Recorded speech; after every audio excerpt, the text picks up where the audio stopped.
ব্যাপারটা কেমন হয়? আপনি এখানে ডেট অফ বার্থ দিলেন, কত বছর, কত মাস, কত দিন অটোমেটিক বের হয়ে গেল। ধরুন আমি এখানে একটা ডেট অফ বার্থ দিচ্ছি, দেখুন খুব সহজেই এখানে বের হয়ে যাচ্ছে। এটি আপনি কিভাবে করবেন, জাস্ট দেখুন এই ফর্মুলাটি লিখবেন, এটি আমি কমেন্ট বক্সে দিয়ে দিব। আপনি জাস্ট কপি পেস্ট করতে পারেন। আর এখানে যে সেল রেফারেন্স, যেখানে আপনার ডেট অফ বার্থ থাকবে সেই রেফারেন্সটা চেঞ্জ করে দিতে পারেন। আর এটা শুধুমাত্র ডেট অফ বার্থ নয়, আপনি আপনার অফিসে ব্যবহার করতে পারেন। যদি আপনি এইচআরে জব করেন, আপনাদের সার্ভিস লেংথ বের করা লাগতে পারে এমপ্লয়ীদের, সেক্ষেত্রে এমপ্লয়ির জয়েনিং ডেট এখানে দিয়ে দিবেন।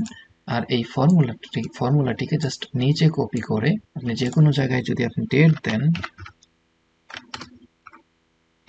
তাহলে আপনার কতদিন একটা এমপ্লয়ি কাজ করেছে সহজে এটা বের হয়ে যাবে। কত বছর, কত মাস, কত দিন সে কাজ করেছে এটি বের হয়ে যাবে। সো এরকম সুন্দর সুন্দর টিপস পেতে চ্যানেলটি সাবস্ক্রাইব করে রাখুন।